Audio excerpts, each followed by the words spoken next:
The Battle of Fallujah is one of the most significant and intense urban combat operations of the 21st century.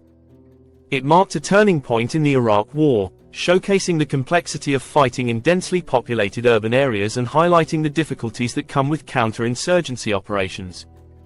To truly understand the Battle of Fallujah, we need to break it down into its core components: the context, the strategy on both sides, the actual battle itself, and the lessons that military planners and strategists have learned from it. Fallujah, a city in Iraq's Al-Anbar province, became a central battleground during the Iraq War. After the US-led coalition invaded Iraq in 2003 and toppled Saddam Hussein, insurgent groups took advantage of the chaos to consolidate power and resist the coalition forces. The city of Fallujah, with its deeply entrenched tribal structure and strong anti-American sentiment, became a hotbed for insurgents, particularly after the infamous incident in March 2004, when 4 Blackwater contractors were ambushed, killed, and their bodies mutilated in the streets of the city. The images of these events were broadcast globally, putting pressure on the US military to respond decisively. The first major US attempt to retake Fallujah, known as Operation Vigilant Resolve, occurred in April 2004. However, this operation ended in a stalemate, with US forces withdrawing under a ceasefire agreement after facing intense resistance. Insurgents celebrated the withdrawal as a victory, using the ceasefire to regroup and fortify their positions in the city. By November 2004, it was clear that another major offensive was needed. Insurgent forces had firmly entrenched themselves in the city, transforming it into a stronghold for radical groups like Al-Qaeda in Iraq. US and coalition forces planned for what would become the Second Battle of Fallujah, or Operation Phantom Fury, one of the largest urban combat operations undertaken by the US military since the Vietnam War. The objective of Operation Phantom Fury was to eliminate the insurgent presence in Fallujah, disrupt their operations, and establish control over the city. But achieving this required meticulous planning and coordination. The US military sought to cut off the insurgents from external support by surrounding the city and implementing a blockade. This was achieved through a comprehensive isolation strategy, with multiple checkpoints and roadblocks set up around Fallujah to prevent insurgent reinforcements or supplies from entering. The city was effectively sealed off, and the majority of its civilian population was evacuated, though some remained either voluntarily or because insurgents prevented their departure. Coalition forces heavily emphasized intelligence gathering before launching the main assault. Drones, satellite surveillance, and special forces reconnaissance teams helped map out insurgent positions, fortifications, and ambush points. The US military knew that urban warfare was fraught with risks, especially in a city where insurgents had been preparing for months. The insurgents inside Fallujah were a mixture of local fighters and foreign jihadists, many affiliated with Al-Qaeda in Iraq. Their strategy was to turn Fallujah into a fortress, transforming it into a heavily fortified defensive position. The city's dense urban terrain, with narrow streets, alleyways, and interconnected buildings, provided ideal conditions for asymmetric warfare. The insurgents established a layered defense, with multiple strongpoints across the city. They made extensive use of IEDs, improvised explosive devices, booby traps, and snipers to slow down and inflict casualties on advancing coalition forces. Houses and public buildings were rigged with explosives, designed to cause maximum damage to US forces.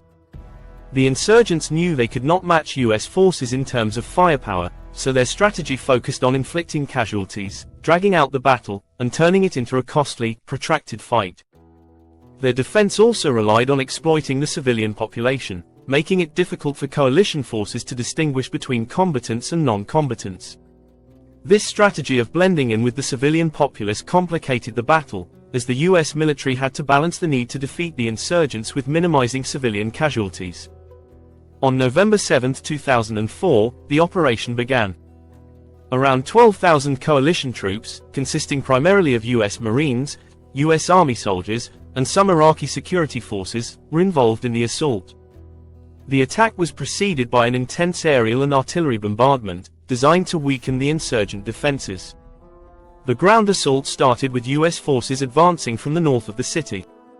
The offensive was spearheaded by 2 main Marine battalions, backed by mechanized infantry, tanks, and air support. These units moved systematically through the city, clearing it block by block, house by house. Urban combat was brutal and slow.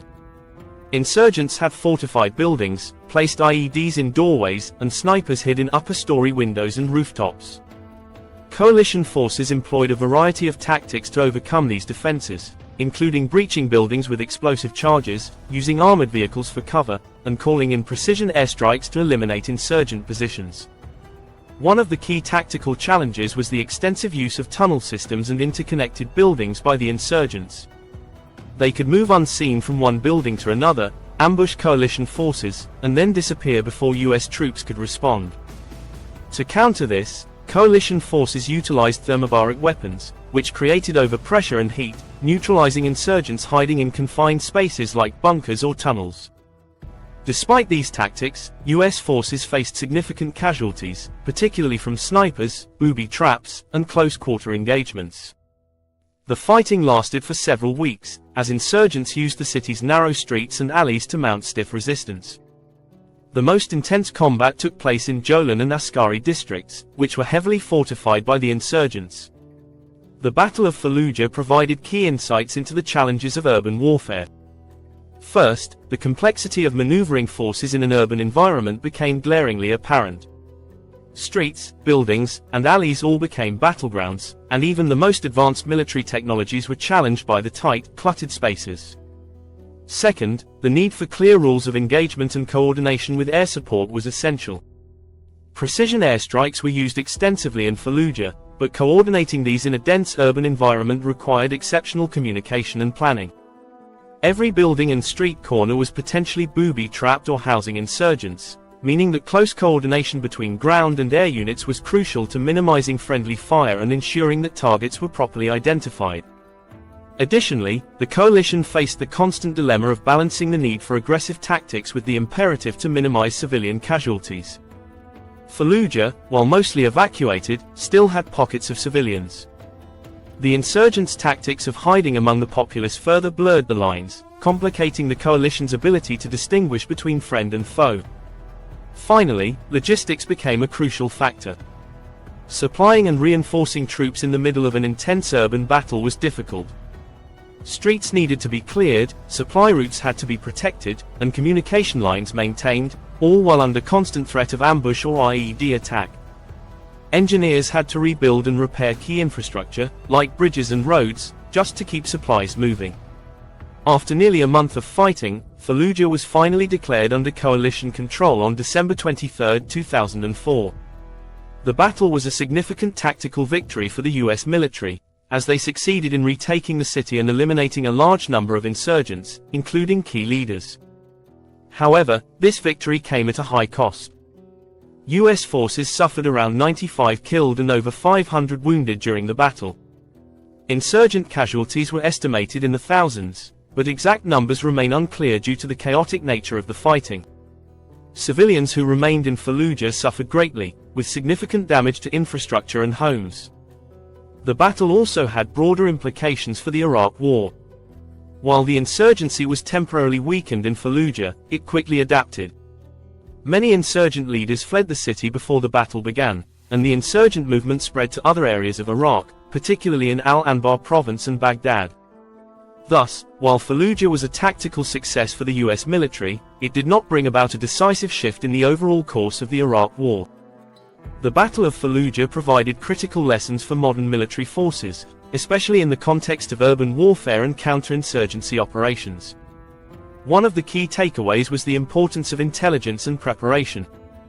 The extensive reconnaissance and intelligence gathering efforts that preceded the battle were crucial in mapping out insurgent positions and preparing coalition forces for the challenges they would face.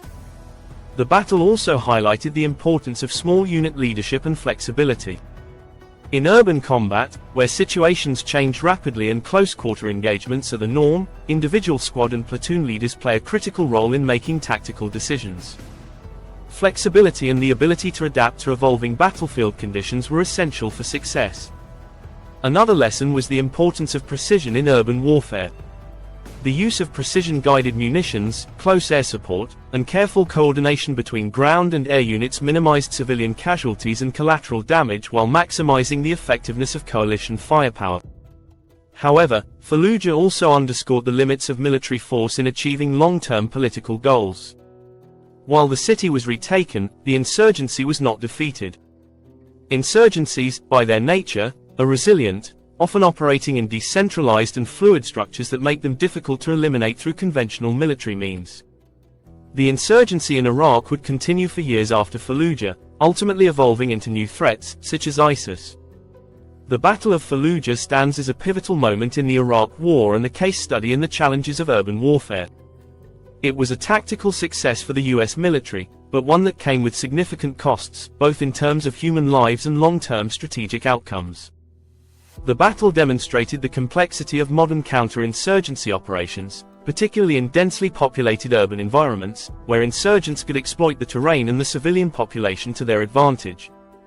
The lessons learned from Fallujah have influenced military thinking and strategy in subsequent conflicts, shaping how modern forces approach urban combat and counterinsurgency. As we continue to face threats in urban environments around the world, the Battle of Fallujah remains a critical reference point for understanding the complexities and challenges of warfare in the 21st century.